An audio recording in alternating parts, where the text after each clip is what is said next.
শতবর্ষের সঙ্গ একটা বছর ধরে একাধিক কর্মসূচি গ্রহণ করা হয়েছে। আদর্শ কি রয়েছে সেই সমস্ত কিছু কিন্তু তুলে ধরা হবে সাধারণ মানুষের সামনে। দমদম এলাকার ছবি দেখতে পাচ্ছেন, যেখানে পদযাত্রার মধ্য দিয়ে 100 বছরের ইতিহাসকে তুলে ধরার পরিকল্পনা গ্রহণ করা হয়েছে এবং আরএসএস এর এই শতবর্ষ অনুষ্ঠানকে কেন্দ্র করেই, শতবর্ষ উদযাপনকে কেন্দ্র করেই কার্যত আরএসএস এর যারা সদস্যরা তারা আজ একত্রিত হয়েছেন এবং বিভিন্ন কর্মকাণ্ডের মধ্য দিয়ে, বিভিন্ন কর্মসূচির মধ্য দিয়ে তারা আজকের এই দিনটি উদযাপন করছেন। দমদম এলাকার পদযাত্রার ছবিটা এই মুহূর্তে আপনাদের সামনে আমরা তুলে ধরলাম। পাশাপাশি অধ্যাপক বিমল শঙ্কর নন্দর বক্তব্য আপনাদের সামনে রাখবো, শুনুন। 1925 থেকে আজ 2025, 100 বছর। একটা সংগঠনের ইতিহাসের পক্ষে এটা তো অত্যন্ত আনন্দের বিষয়। 100 বছর পূর্তি, সেই উপলক্ষে যারা সংঘকে ভালোবাসে বা যারা সঙ্গে সঙ্গে যুক্ত, এই সব মানুষরাই তারা একটা মিছিল করবেন, মানুষকে সচেতন করবেন। আজকে সেই অনুষ্ঠান এখানে হচ্ছে, আরো বহু জায়গায় হচ্ছে।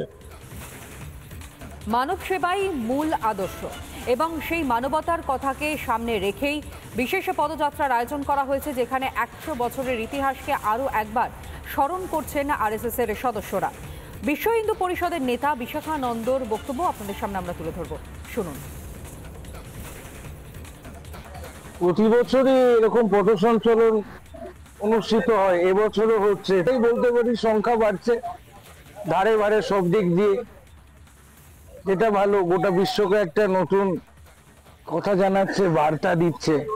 আরএসএস একটা নিদর্শন যে সাধারণ মানুষ এই দেশের সার্বভৌমতা রক্ষা করবে এই পথ সঞ্চালনের দ্বারা, এটা একটা মেসেজ যাচ্ছে। একই সঙ্গে বিভিন্ন জায়গার ছবি এই মুহূর্তে আপনাদের সামনে আমরা তুলে ধরছি, যেই ছবিগুলো দেখতে পাচ্ছেন পরপর, একদিকে সিমলা স্ট্রিটে, অন্যদিকে দমদমে, নিউ টাউন এবং বাঁকুড়া।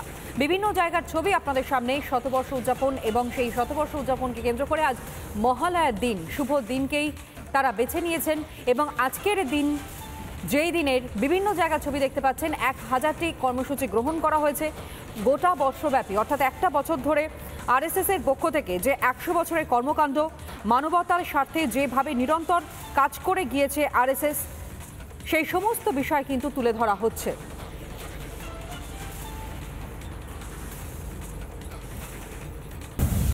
নানা ধরনের কন্টেন্ট দেখার জন্য লাইক করুন, শেয়ার করুন আমাদের ফেসবুক পেজ, সাবস্ক্রাইব করুন আমাদের ইউটিউব চ্যানেল।